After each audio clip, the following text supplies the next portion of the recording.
Morning students. Today we are going to continue our chapter 4 in 12th computer science portion, that is algorithmic strategies. In our previous class we discussed about the searching algorithm, linear search and binary search பத்தி பார்த்தோம். In today's class we are going to talk about sorting algorithms. Sorting நமக்கு தெரியும் already, arranging in either ascending order இல்லைன்னா descending order தான் நம்ம sorting அப்படின்னு சொல்லுவோம். இந்த சார்ட்டிங் அல்காரிதம்ஸ்ல 3 டைப்ஸ் பார்க்க போறோம். அதுல ஃபர்ஸ்ட் டைப் என்னன்னா பபிள் சார்ட் அல்காரிதம். இந்த பபிள் சார்ட் அல்காரிதம் எப்படி ஒர்க் ஆகுங்கிறத ஃபர்ஸ்ட் ஒரு எக்ஸாம்பிள்ல பார்ப்போம். ஒரு லிஸ்ட் இருக்கு, லிஸ்ட் ஆஃப் எலிமெண்ட்ஸ் இருக்கு, 15 11 16 12 14 13 லிஸ்ட் ஆஃப் எலிமெண்ட்ஸ் இருக்கு. ஃபர்ஸ்ட் என்ன பண்ணுன்னா it compares the first two element, first element second element compare பண்ணுது. ஸ்மாலஸ்ட் எலிமெண்ட் லெஃப்ட் சைடு வந்துருது, பிக்கஸ்ட் எலிமெண்ட் ரைட் சைடு போயிடுது. ஸோ 11 15 16 12 14 13 வந்துருது. 15 and 16 கம்பேர் பண்ணுது. ஸோ கரெக்டான ஆர்டர்ல இருந்து, ஸோ நோ ஸ்வாப்பிங் எதுவும் தேவையில்லை. அடுத்து 16 12 கம்பேர் பண்ணுது. 12 இந்த சைடு வந்துருது, 16 இந்த சைடு வந்துருது. 16 14 கம்பேர் பண்ணுது, 14 come to the left and 16 come to the right and 16 13 compare பண்ணும்போது 13 16 ஆகுது. ஓகே, ஸோ இப்போ நமக்கு இந்த மாதிரி ஒரு லிஸ்ட் கிடைக்குது. இது ஃபர்ஸ்ட் ஐட்டரேஷன், இதுவே ஃபைனல் ரிசல்ட் கிடையாது. இது ஃபர்ஸ்ட் ஐட்டரேஷன்ல இந்த மாதிரி வருது. செகண்ட் ஐட்டரேஷன்ல என்ன பண்ணும், 11 15 செக் பண்ணும்போது கரெக்டா இருக்கு. அடுத்து 12 15 செக் பண்ணுது. ஸோ 12 இந்த சைடு வந்துடும், 15 இந்த சைடு வந்துடும். லைக்வைஸ் அடுத்த ஐட்டரேஷன் போயிட்டே இருக்கும். At the end of all the iteration நமக்கு ஃபைனலாக சார்ட்டட் வேல்யூஸ் கிடைக்கும். ஈச் அண்ட் எவ்ரி எலிமெண்ட்டை அனதர் எலிமெண்ட்டோட கம்பேர் பண்ணுறது தான் பபிள் சார்ட் அப்படின்னு சொல்கிறோம். Bubble sort is a simple sorting algorithm. This algorithm starts at the beginning of the list of values stored in an array. ஒரு அரேல store பண்ணியிருக்கிற லிஸ்ட் ஆஃப் எலிமெண்ட்ஸ்ல பிகினிங் எலிமெண்ட்ல இருந்து ஸ்டார்ட் பண்றோம். It compares each pair of adjacent elements and swaps them. ஸ்வாப்னா என்னது, change பண்ணிக்கிறது பிளேஸை. If they are in unsorted order, ஒரு எலிமெண்ட் இன்னொரு எலிமெண்ட்டோட கம்பேர் பண்ணி பார்க்கும். கம்பேர் பண்ணி அன்சார்ட்டடா இருந்துச்சுன்னா அது ஸ்வாப் பண்ணிக்கும், இடத்த மாத்திக்கும். This comparison and paused to be continued until no swaps are needed.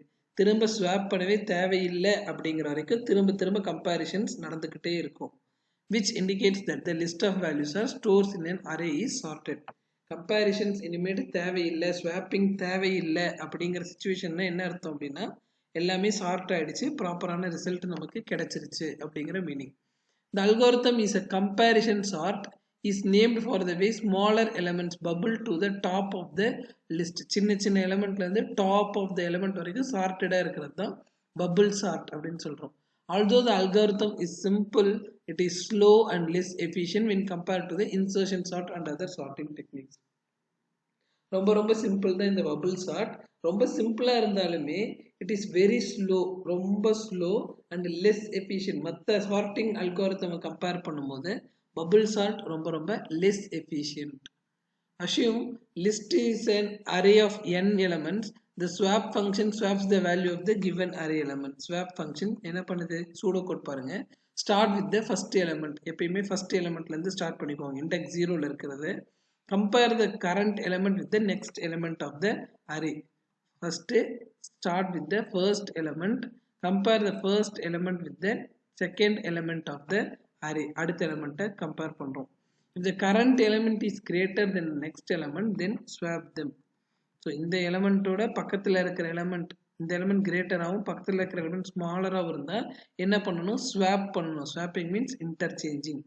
If the current element is less, then right side of the element move to the next element.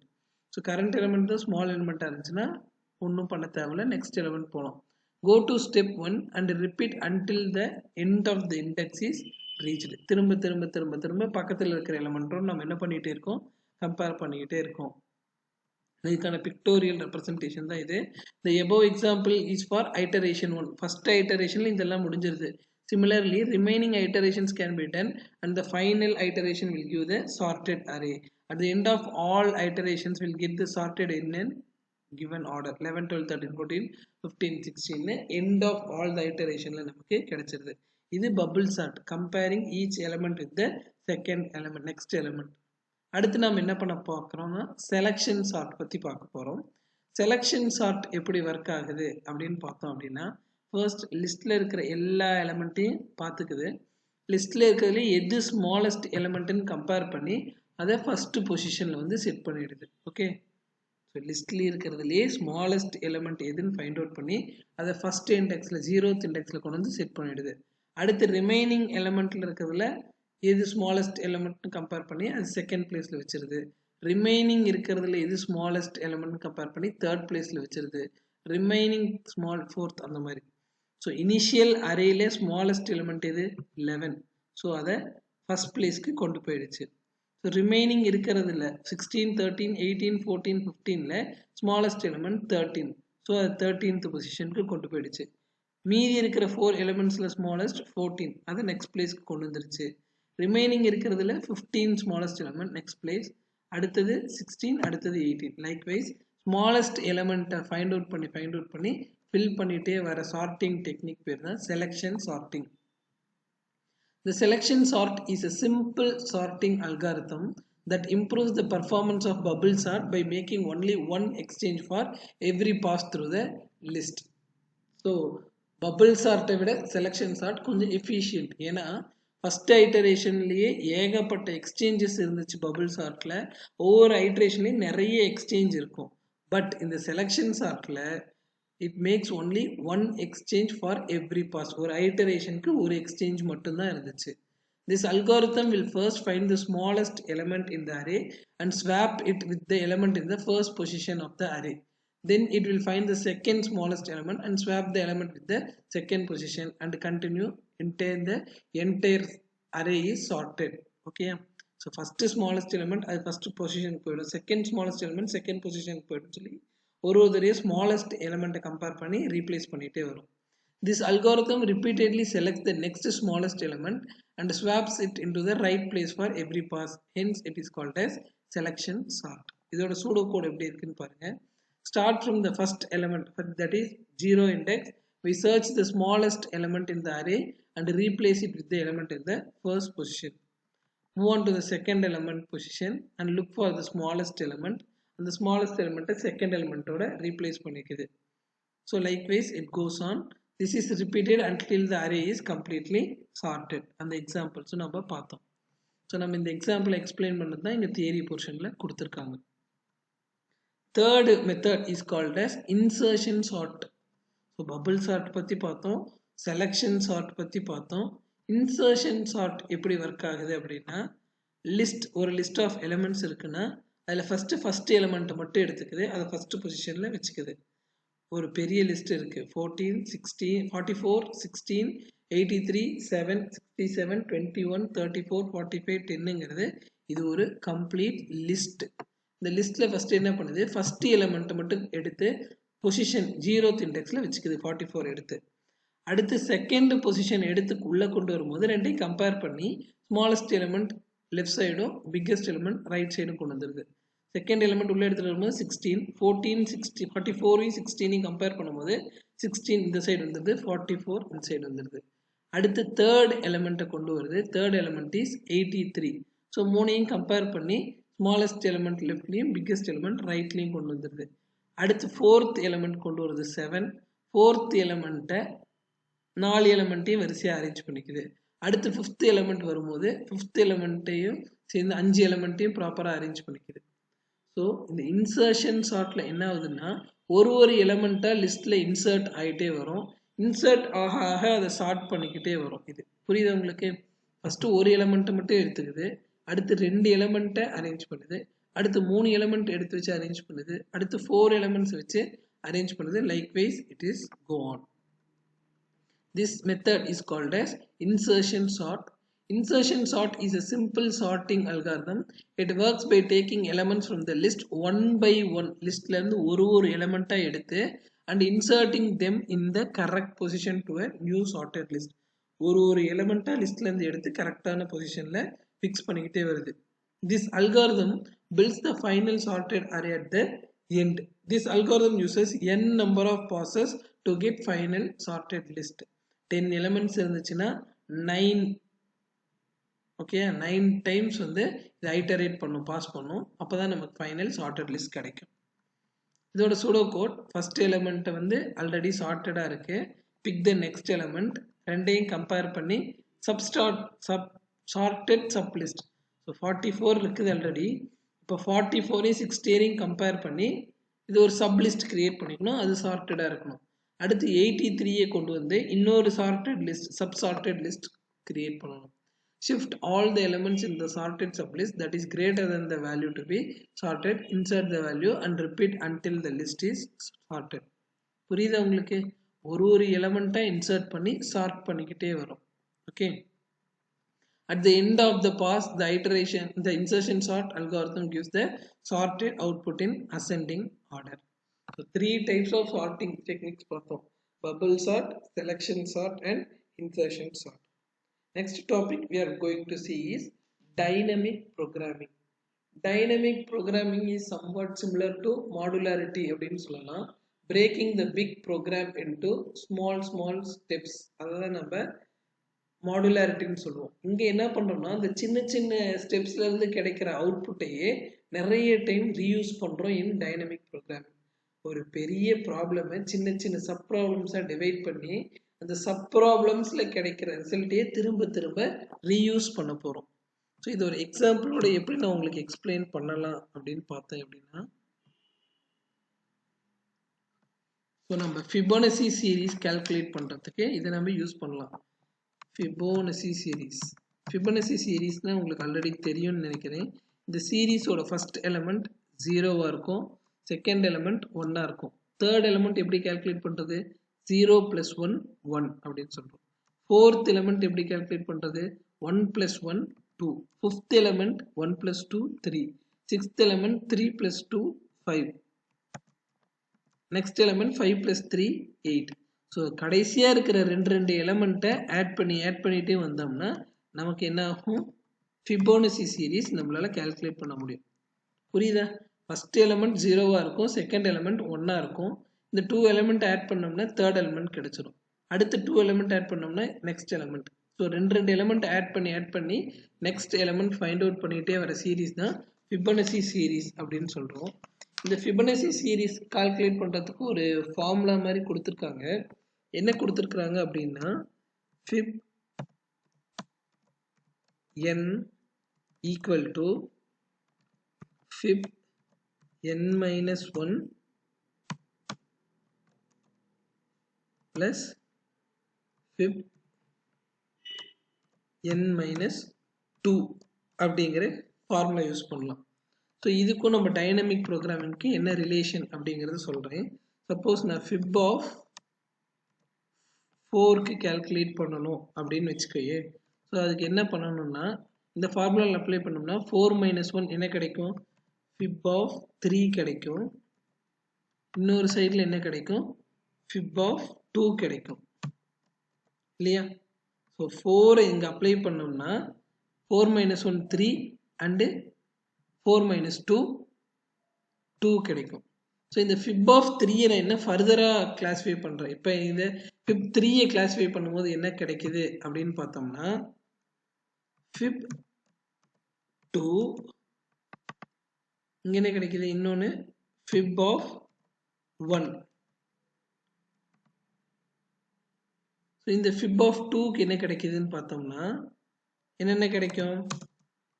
2 - 1 1. fib of 1 fib of 0 அப்படின்னு கிடைக்கும் இல்லையா? First நான் Fibonacci of 4 calculate பண்றதுக்கு என்ன பண்றேன் அப்படின்னா fib of 3 plus fib of 2ங்கிறது கிடைக்குது ஃபார்முலால. இந்த fib ஆஃப் 3 நான் ஃபர்தரா டிவைட் பண்ணேன்னா fib of 2 plus fib of 1, இதுல fib of 1 plus fib of 0 அப்படிங்கிறது கிடைக்குது எனக்கு. நெக்ஸ்ட் இந்த ஃபார்முலால அப்ளை பண்ணும்போது fib ஆஃப் 2 என்ன ஆகும்? fib ஆஃப் 1னும் இன்னொன்று fib ஆஃப் 0னும் கிடைக்குது. ஸோ 1 இருந்தால் அப்படியே விட்டுறலாம், 1 and 0 இருந்துச்சுன்னா அப்படியே விட்டுறலாம் சரியா? ஸோ நான் இப்போ இந்த fib ஆஃப் 4 3 2னு கிளாஸிஃபை பண்ணுறேன், 3 2 1னும் 2 1 0னும் செப்பரேட் பண்ணுறேன் சரியா? ஸோ நான் இப்போ fib ஆஃப் 0 1 2 3 4 கால்குலேட் பண்ணனா போதும். ஏன்னா ஒரு fib ஆஃப் 0 நான் இங்கே கால்குலேட் பண்ணனா அதை நான் இங்கே ரீயூஸ் பண்ண முடியும். fib ஆஃப் 1 இங்கே கால்குலேட் பண்ணனா இங்கே 2 டைம்ஸ் அதை ரீயூஸ் பண்ண முடியும். fib of 2 இங்கே கால்குலேட் பண்ணனா அதை நான் இங்கே ரீயூஸ் பண்ண முடியும். ஸோ டைனமிக் ப்ரோக்ராம்னா என்ன பண்ணுறாங்க அப்படின்னா making the bigger problem into smaller problems. So பெரிய ப்ராப்ளமாக நம்ம சின்ன சின்ன ப்ராப்ளமாக பண்ணிவிட்டு அந்த சின்ன சின்ன ப்ராப்ளமில் கிடைக்கிற சொல்யூஷனை திரும்ப திரும்ப ரீயூஸ் பண்ணுறது தான் என்னன்னு சொல்கிறாங்கன்னா டைனமிக் ப்ரோக்ராமிங். இந்த ஃபிப் ஆஃப் ஒன்றை நான் இங்கே ரீயூஸ் பண்ண போகிறேன், கிடைக்கிற அவுட்புட்டை இங்கே ரீயூஸ் பண்ண போகிறேன். இந்த சின்ன சின்ன ப்ரோக்ராம்லேருந்து கிடைக்கிற அவுட்புட்டை திரும்ப திரும்ப நம்ம ரீயூஸ் பண்ணுற டெக்னிக்கை தான் என்னன்னு சொல்கிறோம் டைனமிக் ப்ரோக்ராமிங் அப்படின்னு சொல்கிறோம். Dynamic programming is an algorithmic design that can be used when the solution to a problem can be viewed as the result of sequence of decision. ஒரு ப்ராப்ளமோட சொல்யூஷன் எப்படி இருக்கும், சீக்வென்ஸ் ஆஃப் சொல்யூஷன், நிறைய சொல்யூஷனை ஒன்று சேர்த்துனதாக இருக்கும். Dynamic programming approach is similar to divide and conquer. So ஒட்டுக்கா solve பண்ணாமல் பிரித்து பிரித்து நம்ம சால்வ் பண்ணுறோம். The given problem is divided into smaller and yet smaller possible subproblems. Given problem first என்ன பண்றோம், smaller பிரிக்கிறோம், இன்னும் further smaller பிரிக்கிறோம், இன்னும் further small, எவ்வளவு possibilities இருக்குதோ அது வரைக்கும் given problem என்ன பண்றோம், smaller subproblems divide பண்ணிக்கிட்டே வரோம். Dynamic programming is used whenever problems can be divided into similar subproblems so that their results can be reused to complete the process. ஒரு ப்ராப்ளமை sub ப்ராப்ளம்ஸாக divide பண்ணிட்டு and the result is reused. The results can be reused to complete the process. Dynamic programming approach are used to find the solution in an optimized way. ரொம்ப efficient wayல ஒரு ப்ராப்ளம்க்கு solution கண்டுபிடிக்கிறது dynamic programming. For every inner subproblem, dynamic algorithm will try to check the results of previously solved subproblems. So நான் இந்த fib 1 subproblem solve பண்ணணும்னா ப்ரீவியஸாக இருக்கிறதெல்லாம் check பண்ணுறேன், இதுக்கான ஆன்சர் ஆல்ரெடி இருக்குதாங்கிறத செக் பண்ணிக்கிறேன். The solution to the overlapped subproblems are combined in order to get the better solution. Overlapped fib 1 அப்படின்னா இந்த fib 1க்கு யூஸ் பண்ணிக்கலாம், இந்த fib 1க்கு யூஸ் பண்ணிக்கலாம். ஸோ இந்த மாதிரி ரிப்பீட்டடாக நான் ரீயூஸ் பண்ணும்போது எனக்கு எஃபிஷியண்ட்டாக இருக்குது என்னோட programming.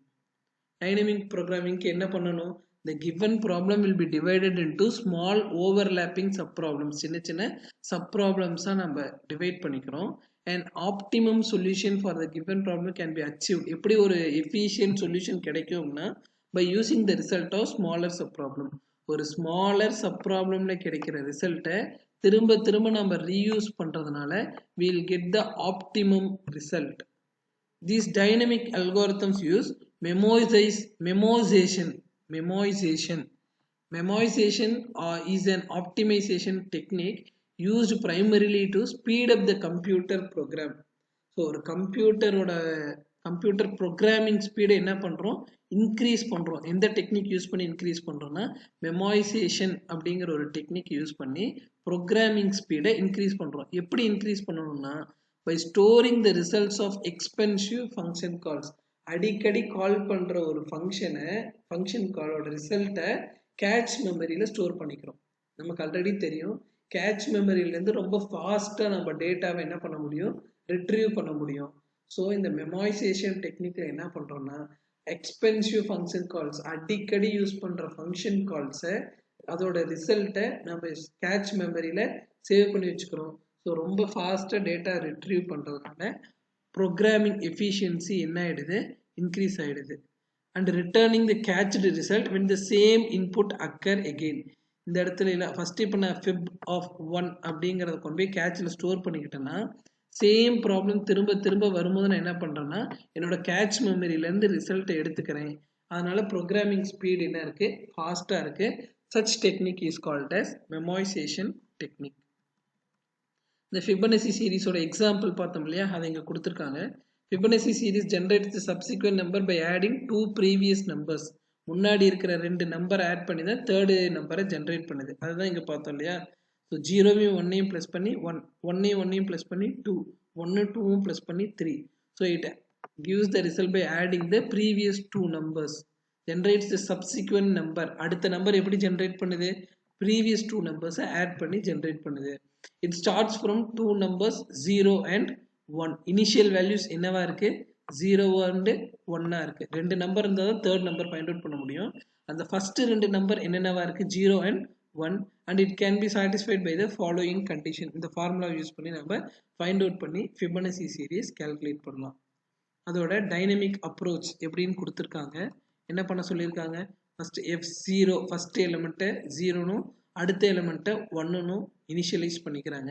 Print the initial values of Fibonacci series 0வையும் 1 என்ன பண்ணிக்கிறோம் ஃபர்ஸ்ட் பிரிண்ட் பண்ணிக்கிறோம். ஸோ ஃபர்ஸ்ட் என்ன பிரிண்ட் பண்ண சொல்றாங்க அப்படின்னு பார்த்தோம்னா ஃபர்ஸ்ட் பிரிண்ட் 0 and 1 அப்படின்னு சொல்றாங்க. இந்த 0ங்கிறது F0 இந்த 1ங்கிறது F1 அப்படின்னு சொல்றோம். அடுத்து என்ன பண்றோம் calculate the Fibonacci fib equal to F0 plus F1. F0ல 0 இருக்கு F1ல 1 இருக்கு 0 plus 1 1ங்கிற வேல்யூவை fib அப்படிங்கிற வேரியபிள்ல செட் பண்றோம். தென் என்ன பண்றோம்னா F1ஓட வேல்யூவை F0னும் fibஓட வேல்யூவை F1னு சேஞ்ச் பண்றோம். ஃபர்ஸ்ட் 0னும் 1னும் எடுத்துக்கிறோம்.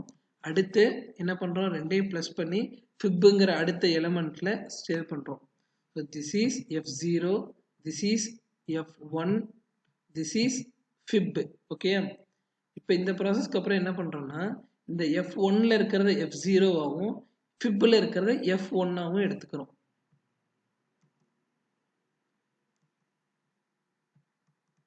இந்த ஃபர்ஸ்ட் ஸ்டெப் என்ன ஆகுதுன்னா இது F0வா இருக்கு, இது F1ஆ இருக்கு, இது fibஆ இருக்கு. அடுத்த ஸ்டெப்ல என்ன பண்ணிக்கிறோம்னா F1ல இருக்கிற வேல்யூவை F0னும் fibல இருக்கிற வேல்யூவை F1னு சேஞ்ச் பண்றோம். அடுத்து fibல என்ன கிடைக்கும் நமக்கு 2ங்கிற வேல்யூ கிடைக்கும். இது எதுக்குள்ள சேவ் பண்றோம் fibன்னு சேவ் பண்றோம். ஓகே அதுதான் இங்க கொடுத்துருக்காங்க. F1 F0னும் fibங்கிற வேல்யூ F1னு மாத்திக்கிறோம். print the next consecutive value Fibonacci fib 2 print ஆயிடும். ஸோ இந்த மாதிரி இந்த ஸ்டெப் ரிப்பீட் ஆகிட்டே இருக்குது until specified number of terms. நமக்கு 10 டேர்ம் வேணுமா 20 டேர்ம் வேணுமாங்கிறத ஜென்ரேட் பண்ணிகிட்டே இருக்கலாம். This is the Fibonacci series using dynamic programming approach. Okay, that's it. This lesson gets over. We'll meet in the next class. Thank you, students.